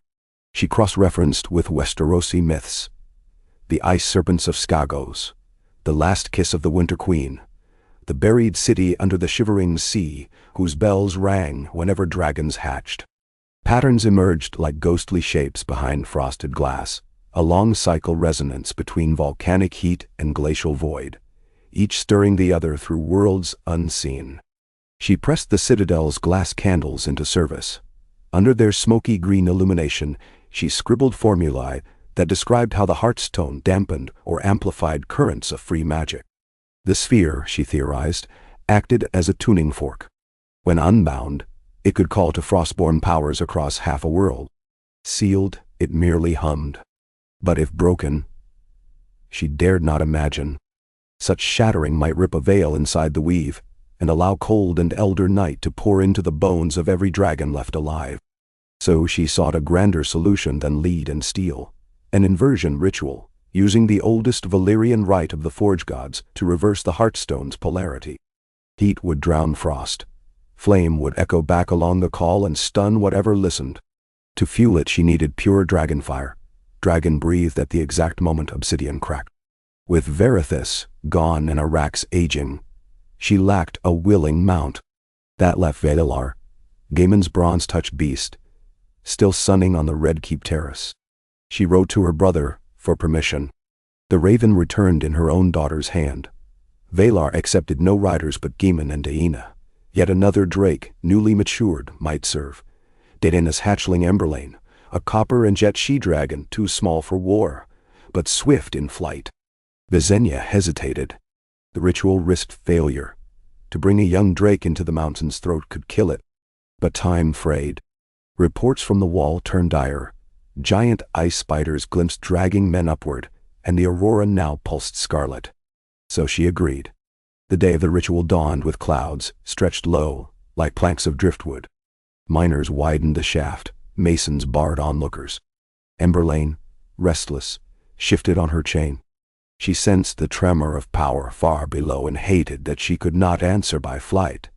Visenya stood upon a raised obsidian dais. She wore no crown, only black greaves and the forge gauntlets of her great-grandmother. Beside her, the scar-eyed geomancer chanted the primer lines of ignition. Around them, 30 torches flared with sealed oils. At the queue, they removed the lead struts, rolled aside the steel collar, and revealed Heartstone again, throbbing with quickened pulse. Emberlane's reins were loosed. She bounded forward, pupils narrowed to slits, tongue tasting alien frost. Visenya stepped away so the Drake could nose the sphere. Then she raised the Valyrian steel hammer she had forged for this single instant. "Dracorace," she commanded. Emberlane's flame shot true, blue-white with youth's wild heat. At the same moment, Visenya swung. The hammer cracked the sphere's outer crust. A sound like an entire glacier calving roared through tunnels. Fire raced along the veins inside Heartstone, met the invading frost pulse, and exploded outward in rings of superheated steam. Visenya staggered, ears boxed by pressure. Torches blew horizontal. Emberlane shrieked, pinned wings to flanks, but stood ground as geysers of glassy shards whirled around her. When the vortex cleared, the sphere was gone, melted into a gleaming bowl of steaming liquid obsidian that cooled into ribbons. Silence held. Then deep in the stone came a soft pop, like a cork leaving a bottle. The mountain sighed. No tremor followed. The geomancer exhaled a broken laugh. Visenya collapsed to her knees, breath ragged. Emberlane nudged her shoulder. The Drake's scales glimmered with tiny stars of fused ice beads that slid off in molten drops. They sealed the chamber again, this time filling it with seawater that hardened into basalt plugs. The volcano moaned no more. Relief lasted 3 nights. On the 4th dawn, ravens arrived in a flurry of desperate wings. The wall had fallen, not a breach, but a collapse of 40 miles. A storm of crystal shards flensed the defenders alive. Aelix was missing. Daina, astride Verithus, clung to life behind the shattered towers, her only safety a ring of green fire she scavenged from old Night's Watch stores. The patriarch lived, but was grounded by wounds. Thousands of wights swarmed south between columns of ice that walked like men. The crownlands panicked. Small folk boarded fishing cogs bound anywhere. Nobles demanded the royal family retreat to Old Town or Sunspear, farther from the coming winter horror. Geeman's council fractured it into factions, burned the countryside to deny corpses to the enemy, open all gates to refugee peasants, sue for sorcery help from the mage guilds of court. Every hour ravens told worse. White harbors swallowed whole, last hearth wreathed in eternal frost. Wildling armies fleeing alongside Northmen who swore they saw a king, made of moonlight, riding a stallion of smoke. Visenya climbed to Dragonstone's battlements that evening, skin prickling with the unnatural chill borne on east wind. She summoned every wild dragon still on the island. Only 7 came, others hunted far afield or slept in remote aeries. She addressed them naked of armor, trusting scale and soul to brimstone. She told them of a war greater than any fought since the Doom, not flame against ice, but life weaving itself against unlife. She asked no vow. Instead she opened her arms and let them scent her fear. A fear for kin, not self. One by one, they roared assent. She wrote a single letter to Gaemon. "We come. Hold fast, my brother." She tied it to a raven's leg and loosed it into a slate sky. At midnight they flew. Visenya on Emberlane, 3 older drakes, and 3 younglings in tow. They streaked over castles where watchfires sputtered in strange humidity. At each hamlet, she dropped small firepots of wildfire mixed with powdered dragon glass, a gift for desperate defenders. Then they crossed the neck. The devastation of the north unfolded below, like a vast bruise. Where farmland, once ripened, now lay brittle plains crawling with pale figures. Their torchlight clung even to the peripheries, shimmering cold halos around marching hosts. Every mile the undead ranks grew, as new corpses rose from barrows of churned earth. Even the wild dragons balked at diving into that mass. Dragonflame might torch a swathe, but the gap would fill before the ash cooled. Above the ruined marshes, a hornblast brayed. From the ruins of Moat Caelan 2 dragons rose, Verithus bearing Daina huddled against her neck, and the patriarch, heavily wounded, his wings patched with congealed blood. Relief slammed into Visenya like a wave. She banked to join them. At first glance, Diana looked ghost gray, face smeared in ash, eyes burning like coals nearly spent. She pointed onward. "Winterfell," she mouthed over the wind. They raced. Every furlong brought new horrors. Rusting suits of armor dragging legless torsos. Living men bound in webs of ice like flies. At the last river they found a fallback camp of Crownlanders, battered but living. Aelic's surviving retainers. They had no word of their princess. Visenya left them wildfire caches and flew on. Winterfell blazed in unnatural azure. The godswood had gone pale, its leaves frosted into glass. The broken ice army ringed the walls, but had not yet breached inner gates. Above the parapet, Daemon circled astride Valar, unleashing sheets of molten bronze fire that seared ranks but left cores untouched. His energy flagged, circles sloppy, bursts shorter. Visenya's flight dropped into the melee. The young drakes harried flanks, overturning siege engines. Elder dragons strafed columns nearest the gate.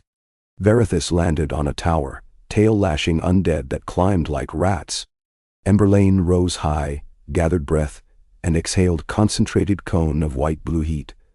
The young drake's fire hotter and narrower than her elders. Where it struck, ice walkers shattered.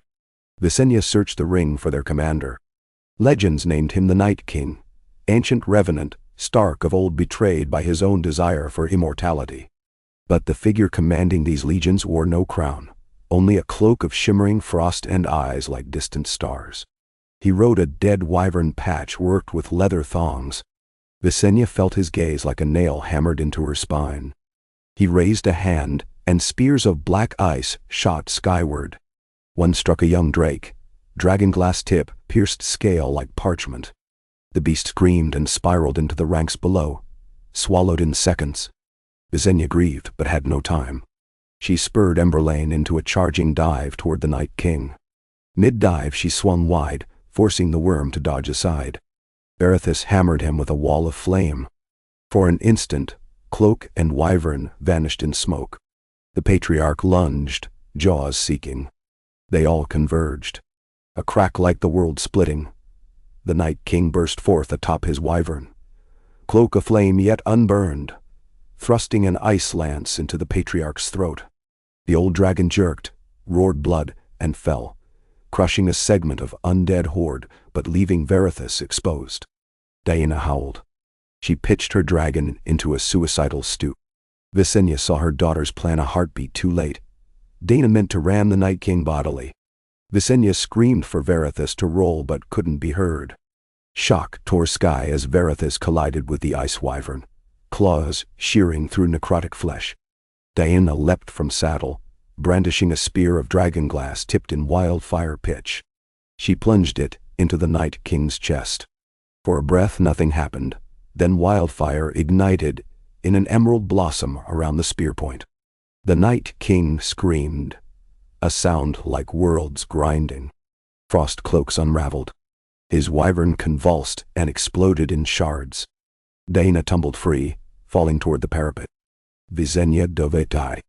She caught her daughter's wrist inches above a crenel, jerking her onto Emberlane's neck. Fire blossomed everywhere as undead lines faltered, their leader undone. They fought through dawn. Without the Night King, the army lost coherence. Still deadly, but directionless. Dragons and men hacked corridors until every corpse lay truly still, either burned or shattered. The combined host set walls of flame at moats and trenches, and when first sun crept over the shattered wall, the thing called winter retreated beyond sight. Victory cost dear. The patriarch breathed no more. One elder drake would never fly again. Hundreds of human corpses filled Winterfell's courtyards. Among them they found Aelic's at last, half buried under rubble where she had defended wounded with only a broken sword. She lived, but her leg would never straighten fully. In the Weirwood's frost-blasted shadow, Visenya, Daemon, Diana, and Aelic swore a new vow before noble dead and burned bark. Dragons would forever stand sentinel in the north beyond Wintertown, paired with men sworn to the old gods, the new, and any power that guarded life. They bound the vow in fire and ice both. Dragon glass melted into a pool, then quenched so it webbed the weirwood roots in obsidian veins that pulsed faintly red. Children of the forest, drawn by the ceremony's echo, emerged at twilight to breathe sap-scented blessings. The truce that followed remade Westeros yet again. Northern houses leaned less skeptical now. They had seen dragons die for them. The Watch refortified the walls, ruins with towers of fused stone conjured by Valyrian architects. Wildlings were gifted lands south to replenish their dead with children born free. And at Dragonstone, beneath a mountain now calm, Emberlane laid 3 eggs. 2 copper, 1 shimmering frost-glassed of either. Visenya grew grayer. She felt cold echo in her joints where Hearthstone's detonation had licked her marrow. She spent evenings with Aelix learning the names of children rescued at Moat Cailin, each letter scrawled on parchment, as if scripture. She watched Daena stand with Gaiman at councils, reading harvest reports and trade tallies with patience unknown earlier. In those small acts she glimpsed the future, a realm not kept in fear of dragons but in trust of dragon riders willing to bleed. One spring she slipped away alone to the chamber of the sealed Hearthstone. Only watery reflections filled the glassy walls now, like a sated beast sleeping. She placed her palm against cool obsidian. From deep inside the rock, or perhaps only inside her mind, arose a single steady beat, strong, measured, synchronous with her own pulse. It was not calling beyond the world anymore. It was listening to the heartbeat of its keepers. Weeks later, the court assembled atop Dragonstone's sky bridge to witness the hatching of Emberlane's clutch. Copper shells cracked in morning mist. 2 sleek drakes wriggled free and squealed for meat. The 3rd egg shimmered differently, icicle blue under the copper sheen. It pulsed like a distant star. When it broke, no reptilian head emerged but a tendril of swirling cloud that congealed into a tiny dragonet with scales clear as mountain ice. Its first breath frosted the stones. Its next exhale bloomed steam in sunlight.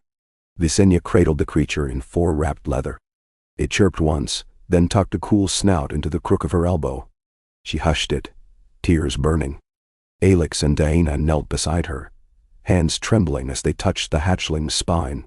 Where they touched, ice did not bite. It melted. By blood one flesh, she whispered. By fire one path, her daughters answered. The realm would face storms again, of men's greed, of sorcerers' meddlings, of winters longer than any map could mark. But in that fragile dawn, a copper sun haloed a cradle of frost crystal, and the Conqueror's line, descendant of heat, custodian of cold, held both halves of a world once broken. Above them adult dragons circled, trumpeting a call no longer of conquest or wardenship, but of wonder, inviting any heart brave enough to imagine beyond the next horizon. And hearts answered. First the babes in arms who giggled at drakes swooping low, next the smiths who forged new alloys of obsidian and iron, then the scribes who wrote song cycles so wild that even the maesters dared smile. Kings and small folk alike found themselves glancing skyward, not in fear but awe, marveling at silhouettes that promised both the memory of fire and the blessing of dew. From that day forth, Dragonstone's highest tower never flew a banner of dominance. Instead it bore a simple sigil, a half-sun forged of copper interlocked with a half-moon cut from clear quartz, encircling a single word in the old tongue. Translated it read, "Together." So ended one saga in the Age of Dragons, and began another, written not just in ruin and rebirth, but in rhythms of shared breath, as constant and quiet as the pulse of a mountain, sanctified by both flame and snow, forever beating beneath the world. The first autumn breeze after the hatching carried a metallic tang that set every dragon on Dragonstone restless, as though some faint note beyond human hearing had rung across the narrow sea. Emberlane's 2 copper hatchlings squealed and bounded up the basalt incline of the yard, flapping half-formed wings with frantic energy. The frostborn wormling, whom Daena named Glassfang for the prismatic glints racing under its clear scales, merely tilted its small head toward the wind and loosed a soft croon that crystallized dew on the nearby rampart. Visenya lingered beside the skybridge balustrade, letting that same wind comb her silvering hair.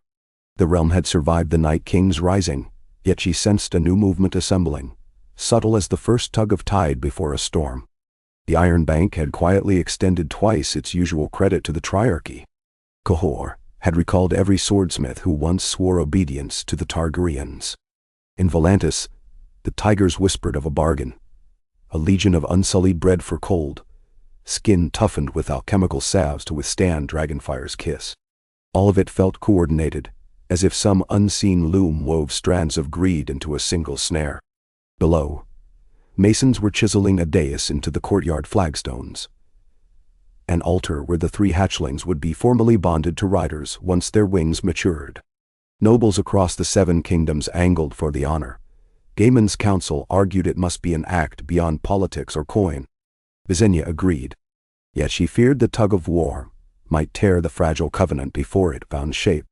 That evening, she climbed the winding stair to Gaiman's new solar, atop the tower of the Dragonmont. Her brother sat at an oaken table, littered with wax-sealed scrolls. He smiled, but tension pinched the corners of his eyes. "Ravens from Lys say their fleet drills with dragon spear ballistae," he muttered, sliding a parchment across. "And Mare is paying double wages to any sell-sale who'll sign for a 3-year tour north of the Stepstones." Visenya traced the inked sigils. "Lions of Lys locked with Myrish weeping sheaves. They think our dragons are spent from winter's war. They forget how fast clutches grow." Gaiman's gaze drifted to the fire. "They remember. That is why they hurry." He gestured to another letter, this one bearing the gray seal of the Citadel. "Archmaester Peristan confirms frost pulses still echo in his glass candle. Weak, but rhythmic. He fears they may harmonize with southern spells if someone is foolish enough to seek mastery over cold again." "Then, Shan." Visenya folded her arms. "Then we starve the harmonies. We strengthen our own weave, so no outside strand can twist it." Her brother's lips quirked. "You would convene another concord?" "More than that. We open Dragonstone. Let every maester, every hedgewitch, every singing bard walk our halls, see truth, not rumor. When knowledge is common, fear grows fewer hiding places." Narsar. By midnight, they had outlined a plan, a grand convocation of realms, the first since Aegon's day. But this one, not for crowns and swords. It would be a festival of craft, art, and arcana. Each kingdom must present one new wonder born of dragon peace. A bridge of living oak, a healing draught brewed from fire-kissed snowmelt, a poem set to music so pure it lulled hatchlings. Far-traveled mages from Ashai and the Summer Isles would speak beside septons and the children of the forest. The next months became a blur of messengers. From Old Town's honey-domed lantern tower, a hawk winged forth bearing the High Septon's reluctant blessing. Storm's End promised engineers who could raise harbor walls in a single tide. Dorne pledged a caravan of mirrored cloth that cooled the wearer by reflecting heat. Even the free cities sent polite envoys, though Visenya sensed steel behind their silk. On the appointed day, Dragonstone's harbor transformed into a tapestry of banners. The copper and quartz sigil of Together rippled beside direwolf and rose, sun and spear, kraken, trout, falcon. Overhead, disciplined dragon pairs patrolled, steering hatchlings away from masts. Vendors from the Fingers hawked smoked eel, while Dornish vintners uncorked sun-ripened reds that made Taroshi sailors weep from spice. Yet beneath the festival's laughter, currents conspired. A man in scarlet robes and a mask of silver filigree slipped ashore at dusk, lodging at a nondescript inn. The mistress of the house noted only his exorbitant tip and silent manners. She did not see the rune etched on his ring, a stylized fang half eclipsed by a crescent, sigil of the Sorrow Cult, an offshoot of Urlor worshippers exiled from Volantis for practicing blood-cold rituals. The masked man carried a slender cylinder filled with powdered obsidian ground fine and mixed with basilisk bile, a substance that when ignited chilled rather than burned, siphoning heat the way true wildfire gave it. Elsewhere, in the castle's old ammonite gallery, 6 Lyseni artisans fussed over a bronze statue they claimed was an homage to the Valyrian forge gods. In truth, its hollow limbs concealed ribbed tubes lined with shimmering crystal blades, dragon spear darts tipped with iron forged in the shadow of Cahor's unhallowed flames. They timed their device to strike when the frost hatchling was presented. One shot would kill the symbol of unity and usher chaos for which their paymasters lusted. And deep within the volcano, in the sealed chamber, obsidian veins pulsed once more. Each pulse stirred Glassfang to anxious pacing, frost curling from its nostrils. Daena felt the tug in her own marrow, an echo of that ancient heartstone trying to find new resonance, perhaps with the powdered obsidian now crossing the causeway in a silver mask's satchel. The festival's climax began at dawn. A brass horn from Old Town pealed as sun touched the Dragonmont summit. Victories of peace processed along the sky bridge. Winterfell smiths wheeled a cart of clear steel. Ice hardened in flame until it rang like glass. Rivermen unveiled river reed looms capable of weaving waterproof sailcloth. Dothraki horselords, invited by Bravos as sign of shifting tides, performed a dance with blunted arcs, in perfect circles around Glassfang's cradle. Visenya wore plain black, her only ornament the chain of mixed obsidian and copper that Aelix had forged to symbolize Fire Ice Accord. By her side, Gaiman escorted the newly chosen rider for one copper drake, a small folk orphan whose dragon song talent had been discovered by chance in King's Landing's Sept Choir. The crowd gasped as boy and dragon locked eyes. A visible shimmer of heat danced between them, and the hatchling cooed. At the far parapet, Daena cradled Glassfang. The wormling's wings were almost strong enough for glide, the membranes pearlescent. It chirped when pyromancers from Dorne lit flares of orange-silver flame to frame the sky. That was the masked man's signal. He pressed a valve inside his sleeve. Gray powder hissed into the wind. Invisible, it drifted toward the dais where Visenya stood. When enough heat would contact the dust, it would unleash a shock of void frost capable of petrifying bone. The Lysini statue smiths moved too, aligning their contraption's hollow limb with deliberate, artful adjustments. A final turn of a cog exposed the hidden dart to the sunrise. Only one soul sensed the swarm of foul harmonies converging. Glassfang. The frost hatchling's clear scales flashed violet. It squealed, twisting in Daena's arms. Ice blossomed across her sleeve. Daena followed its stare to the statue's metallic sheen, and to the faint sparkle of dust in the air. Visenya heard her daughters shout and unsheathed her dagger in a single fluid motion. She saw nothing yet, but trust ran deeper than vision. She hurled the dagger at the statue. Valyrian steel punctured bronze. The statue jerked and belched sub-zero vapor that arched toward the dais. Simultaneously, the silver-masked cultist cracked a fire stick at his hip. Powder flared, an explosion of whiteness that rocketed toward Visenya like a winter gale reborn. Crowd screams fractured the morning hush. Gaiman threw himself in front of the boy, but the void gust veered as if alive, locking on the highest heat source. The brazier of dragonflame readied for ceremonial bonding. The gust struck it. Frost devoured flame. A detonation of steam blasted outward. People staggered. Glassfang reared. Pale lightning ignited along its spine. It inhaled and exhaled a spear of condensed cold so intense the air shrieked. The beam met the drifting frost cloud and shattered it into harmless snowflakes that tinkled down upon startled nobles. The statue's inner dart triggered, but Verithis, waiting overhead, folded and dropped like a taloned avalanche. She smashed the bronze form to scrap, claws clanging. A contrail of wildfire spilled from the broken tube, but a copper hatchling leapt forward, gulping flame with hatchling instinct, burping a harmless belch. Silence sucked the courtyard empty of sound. White flakes settled on cloaks. Then cheering erupted, half hysteria, half victory, roar. Guards seized the masked cultist before he could bite his poison capsule. Under torchlight his mask was ripped free, revealing a gaunt Volantine acolyte, eyelids tattooed with the sorrow sigil. Visenya strode to him. "Whom do you serve?" He bared frost-bitten teeth. "What sleeps below flames will feed on tears once ice visits fire again." She studied his eyes, found edges of fanatic emptiness where reason had once sat. She nodded to the guards. Bind him for the Citadel interrogators. Give him heat enough to live, but not enough to dream. Only at dusk did the full plot unravel.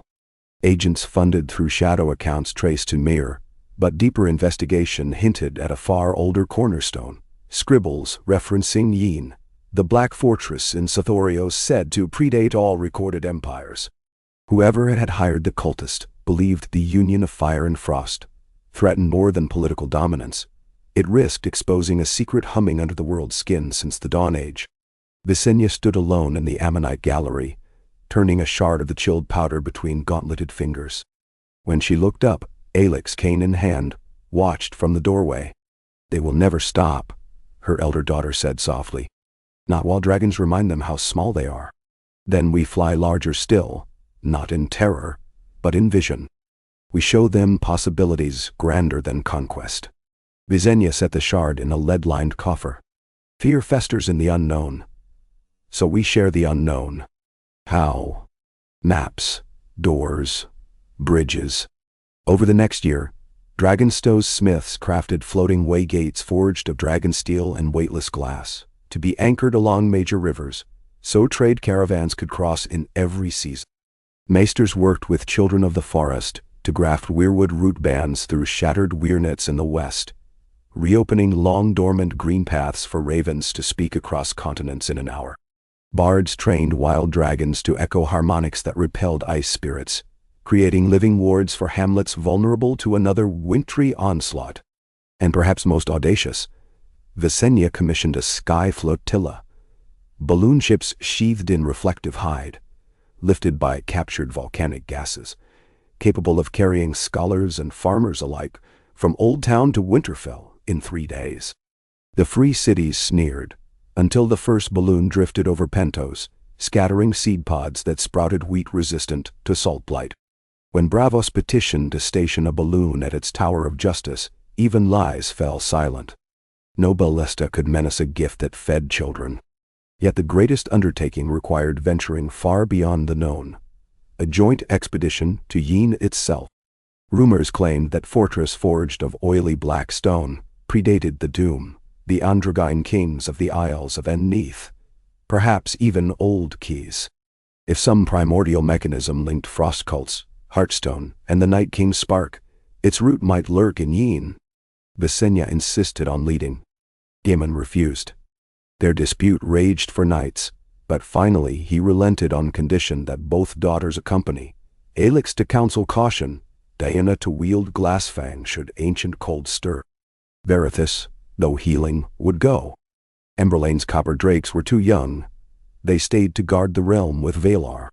The fleet comprised 3 Valyrian deep hulls reforged with clear steel ribs to resist tropic wormrot, 6 sky balloons tethered above like watchful seabirds, and 1 wild dragon named Stormark, whose rider was a Summer Isles navigator scarred by pirate blade, but steady as a star.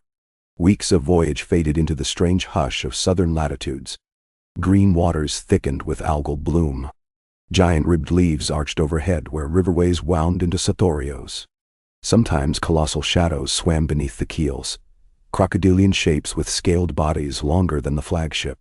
The crew slept in rotations, one eye open for ghost grass reputed to clutch ankles and drag sleepers below. On the 14th night, a thunderhead rolled in without warning. Lightning slashed sideways, turning rain into glass needles. Balloons veered dangerously. Visenya stood at the prow, cloak plastered to skin, shouting adjustments to the sky mariners. In that delirious flicker of stormlight, she glimpsed Yin's walls, darker than night, slick as oil. They climbed straight from the mangrove mire, no mortar, each block smoothed as if melted, then refrozen. A single aperture carved high above water, seeped glow like the ember of an obsidian forge. They moored the fleet far offshore. Dragons ferried landing parties to a shelf of jagged stone. Glassfang circled overhead, making frost halo spirals that hissed in steamy air. The fortress vibrated, a bass hum rising and falling like breath. Inside, corridors slanted without geometry mortal architects might fathom. Polished blocks met at angles that seemed to multiply dimensions. Every torch cast more shadows than flame. Runes, older than Valyrian, pulsed across surfaces, swimming like fish in black ponds. In a central atrium, they found altars shaped from fused rib bones, dragon, wyvern, unknown beasts. On each altar sat a heartstone fragment, its pulse syncopated with every other, a choir of throbs. Astrolabes suspended overhead mapped not stars but empty points, black holes where constellations should be. Aelix brushed a stone. It flashed cobalt. The chamber breathed cold, so intense frost spider-webbed across obsidian. Glassfang hissed, spine crystals snapping out, answering the call. Diana seized her dragon, murmuring comfort. Then the rune glow coalesced into an image. A planet ringed by fire at one pole, frost at the other, balanced on a fulcrum that resembled a dragon egg. The meaning struck Visenya. Heartstones were seeds, tuning forks intended to keep extremes in equilibrium. The doom of Valyria had shattered that balance, tilting fire upward. The rise of the night king was Frost's riposte. So long as one power overreached, the other would surge to correct. A soft, deliberate footstep echoed. From the opposite archway emerged a woman clad in lacquered armor, the hue of deep-sea weed. Her helm bore antler horns carved with runes. Her face below it was too smooth, like a mask grown from flesh. She bowed with eerie precision. "I am the custodian," she said in high Valyrian, almost perfect, though her vowels slithered. "For 3,000 turnings, I have waited. The cycle now spins too fast. You break what you mend, firebearers." "Nemistaso. Autorhar." Visenya stepped forward, sword sheathed. "We seek harmony. Yet others would wield frost and flame for dominion. How do we stop them without unbalancing more?" The custodian's eyes, pupilless, sea-green, reflected Glassfang's spectral form. "Balance is not stillness. It is dance. One must teach the dancers." She gestured toward the Heartstone choir. "Unbind these seeds. Plant them in sky, sea, snow, and sand. Let each sing her own note. When many songs rise, no tyrant melody may drown them." Diana frowned. "Scatter such power among men. They will fight for it. Then guide them. Stand watch as you swear. But do not clutch all notes in one fist." Aelix tapped her cane, understanding dawning. "Dragonstone was one note. We bound frost to it, and nearly brought ruin. She means decentralize." Visenya inhaled the fortress's damp air, felt destiny pivot. "Very well, teach us the right to move them." Thus began the dispersion. Custodian glyphs instructed how to lull each heartstone fragment, sheathe it in dreamglass, and bind a sliver of living dragon bone at its core. Dragons would carry them to vantage sites. The summit of the Eyrie where storms met starlight, caverns under Sunspear, where desert night kisses geothermal springs, seamount vents near the summer isles, and icy cliffs beyond the wall left vacant by collapse. Each seed would hum a distinct timbre, weaving contrapuntal music too complex for single-mind sorcery to enslave. They worked for months. Maesters gasped to see their High King's envoys invite even the free cities to host a seed, on strict terms of guardianship, by mixed councils, sworn to no crown. Cahor volunteered a temple wing, least demanded, but was denied. Instead, a seed rode with Stormark to the smoking ruins of Rhoynar temples deep in the jungle, where river spirits supposedly still chanted. Conflict flared. Pirates ambushed the seed convoy bound for Bravos.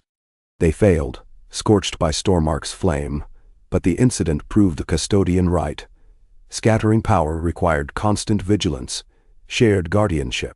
Queen's Blade Maidens of Dorne and Crenagman, marsh shadows from the neck, enlisted as seed wardens, guided by children of the forest whose skin changers could feel any distortion in the new chorus. Several years passed. Children who once fled at the sight of dragons now studied beside them, some learning to shape bronze wing prosthetics for wounded drakes, others learning lullabies that stilled frost spirits clinging to northern ruins. The clear steel bridges of knowledge spanned seas. Slowly, suspicion cooled. But prosperity always births a new hunger. Deep under Mir, alchemists forged mirror spheres to capture seed song and bend it into weapons. In Volantis, aged tigers brewed elixirs, supposedly able to let mortals breathe the seed chorus into their own bones. Rumor said a sorcerer succeeded, turned his skin to living obsidian before shattering, taking half a district with him. Visenya felt her age in those days, bones aching with each winter front. She tasked Alix and Daena with independent circuits, one to monitor southern seeds, the other northern. She herself traveled inland Westeros, speaking to small folk assemblies, reminding them that dragons ate fear only if served it. One wind-blown morning on the Trident riverbank, while watching fishermen pull nets full of silver carp fat with autumn, she received word. Pirates in the Stepstones had downed a sky balloon, captured its seed cargo. They sailed under a banner Visenya recognized with chill, the fanged crescent of the Sorrow cult risen again. She lit every beacon along Blackwater Bay. Wild dragons launched in pairs, Navy ships unmoored. Yet the cult's convoy had vanished into deep sea lanes, no war galley dared. Weeks later, a new tremor shook Dragonstone, milled, but with the unmistakable heart pulse thud. Glassfang howled. That night, the aurora returned above northern dusk, green fading to white. A second Night King. No, something subtler. Perhaps an echo of the stolen seed warped by ritual. Visenya ascended the Dragonmont Peak, alone despite Jowler's pleas. She knelt where her father once whispered to Arax, and laid her palm on the warm stone. The beats told a story, a note missing from the chorus now twisted into discord. She realized the custodian's final lesson. If any seed fell under single hand, its song could unweave harmony faster than dragonfire could cauterize it. When she descended, she called counsel. We will not chase thieves across the world. We invite them to parley. Outrage erupted, bargain with cultists. But she persisted. We show them the true chorus. Let them hear what they warp. Let them choose. They sent ravens, bearing a map to a neutral atoll in the summer sea. 2 months later, sails of tattered black arrived. On a beach of crushed coral stood the silver-masked high priestess of the cult. Yet her voice trembled when Glassfang hovered overhead. She claimed devotion to cleansing sorrow, that humankind must bow to cold nothingness to escape pain. Visenya countered by ordering dragons to lower their heads, allowing fisher children to scratch scaled jowls. Pain is shadow to wonder, she replied. Erase shadow, and you erase whole dawns. She produced a dream glass orb. Let the seed chorus hum. Notes wove through palm trees, making coconuts bloom flowers in seconds. Salt crystals formed fractal towers from tide foam. The priestess wept, not in awe, but fury. She smashed her mask, revealing a face ravaged by frostburn scars, survivor of the Night King's march. Loved ones lost, hope melted. She had hunted oblivion ever since, bent on gifting it to all. Visenya listened, eyes wet. We cannot undo your loss, she said, but we can ask you to sing with us. Let grief voice one note among many. The priestess shook. At last, she fell to knees. The seed she'd stolen, now pulsing a disharmonic wail, was surrendered. Maesters healed its fracture with molten dragon glass. Its song rejoined the chorus. The priestess remained on the atoll, guardian of the very harmony she'd tried to unmake. Years turned. Glassfang grew massive, wings throwing diamond dust. Copper drakes matured into stalwart couriers of sea wardens. Alix, her limp a living memoir, authored the Charter of Shared Skies ratified by free cities and kingdoms alike, enshrining open dragon Ares for any rider of pure heart and proven mind. Daena became High Warden of the Chorus, traveling in measured circuits with Glassfang, tuning seeds by guitar-like chords, sung in the old tongue. Visenya aged into whitened hair and laugh lines fleet as dream glass. One crisp dawn she climbed the sky bridge overlooking a realm she had helped rebirth thrice. Dragons streaked between clouds like living runes, each carrying songs of fire, frost, and in between. She felt no regret, only gratitude for horizons that forever fled just beyond reach, urging hearts to dare. Pain flared in her chest. She steadied herself against the basalt parapet. Clouds drifted. In them she almost saw Arax, Valar, the Bronze Patriarch. She sank to the stone floor. Somewhere distant, Glassfang roared. Its clear chime half sorrow, half celebration. It knew. Gaiman found her moments later, tears blazing trails down his beard. She pressed his hand. "Tell them," she whispered. "Dance continues," he promised. Visenya died as dawn crowned the Blackwater with living gold. When her pyre was lit, dragons of every hue circled, releasing breath in alternating bursts. Flame, frost, steam, braiding a single column of alchemy that speared heaven. The pillar lingered long after ash settled, a monument of airborne crystal glimpsed even from the wall. In the years that followed, the chorus endured. Seeds hummed in harmony, cities thrived, and children lay on rooftops, guessing which dragon's trail of vapor would next cross the stars. Conflict still arose. Ambition, envy, the steady drum of mortality. But each time dissonance threatened to rule, someone somewhere would remember the dance. Many songs, one sky.